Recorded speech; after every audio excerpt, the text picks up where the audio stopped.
Hey friends and family of Maranatha, Epps here on the shores of beautiful Lake Guntersville here at Maranatha. I'm the executive director out here. Campers, you may know me as El Jefe, that's my camp name. I'm so glad to see you guys today. I hope all of y'all are well.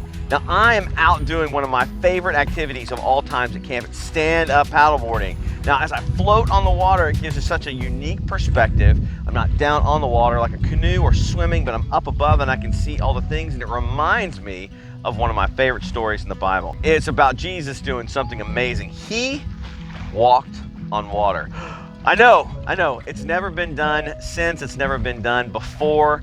Not like Moses where he had to part the water, or different people who had to get in a boat. He just went ahead and walked out on the water. Now the story goes, and I like the account of Matthew, that he went alone to pray. You see, Jesus even needed time to go and pray to his Father, and he sent his disciples across the sea. Now the sea we're talking about is the Sea of Galilee. It's also called the Sea of Tiberias. Now the Sea of Tiberias is very interesting. It's 12 miles long and 8 miles wide, and this is where most of the disciples grew up. This was their like home turf. This was their lake. They were very with this body of water. They spent a lot of their time fishing, and Jesus spent a lot of his time ministering around this body of water. But it's unique because it's set in a valley, and north of it are big mountains with a lot of snow, and south of it are deserts with really hot air. And so what would happen is the hot air would meet the cold air, and big storms would come up often. So in this case, when Jesus sent them across the water, it was late in the evening, and they started to paddle across, and then a big storm came up. And it says that about in the fourth watch of the night, that would have been about 3 or 4 o'clock in the morning, so really late. The disciples had only rowed halfway, so there are 4 miles. They're in the middle of this sea, and Jesus looked out and saw them struggling. It says struggling against the oars. Now, have you ever had a time in your life where you felt like you're just paddling and you're not going anywhere?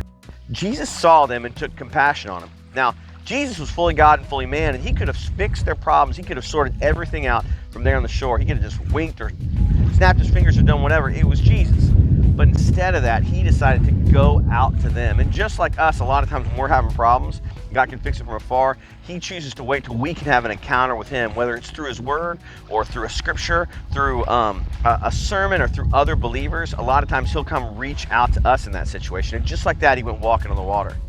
Now, sure enough, in the middle of this storm, if you were out on the water in a storm, you saw someone walking on the water, just like out here at Lake Guntersville, I saw someone walking on the water, it would freak me out.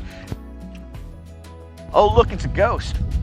Jesus said, do not be afraid, or I like to say, he said, don't freak out. And when he said, don't freak out, what he was saying is, don't worry, I am here. And Peter, the bold one, yelled out to Jesus. He said, if that's you, Jesus, then ask me to come out and walk to you. And so he said, come on. And then if you can imagine, just like floating on the water right here on the stand-up paddleboard, Peter put his foot on the water, and what was wet and loose became solid, and he was able to walk. Now his eyes were on Jesus. The whole time when his eyes were on Jesus, he was able to walk in the water. But the storm was still raging on, and he got distracted and looked all around and saw the waves and saw the storm and the wind all blowing, and took his eyes off Jesus, and he started to sink, and he cried out, Lord, help me. And Jesus, just like when he could have fixed a problem from afar on the shoreline, he could have fixed his problem from a distance. He reached out and lifted Peter up. Now, as soon as he lifted Peter up, they got into the boat. Now, one account says instantly they were on the other side. Another account says the storm was ceased. But the most important thing to note was while he was walking on the water, when they were in the storm, Jesus was less concerned about their circumstances, the storm all around them, than that he was there with them, and he was mightier than the storm. You see, Jesus is unaffected by all the troubles we have. He walks above them, so to speak. We're praying to someone who has power and authority over all those things. And he doesn't often promise that we're going to not see a storm or not have trouble in our lives or not have challenges, but he promises us that he's going to be there with us through those. Just like that, guys, I want you to remember, whenever you're in a storm, whenever you're having a tough time, cry out to Jesus just like Peter did, and he'll be there. Say, Lord, help, and he'll be right there. Doesn't mean your circumstances will change. It doesn't mean the storm will go away, but it means that Jesus will be with you through the storm. In the Bible, it talks about the peace that transcends all understanding. It just means my circumstances, things around me didn't change, but for some reason I'm at peace about it, and that is from Jesus being there.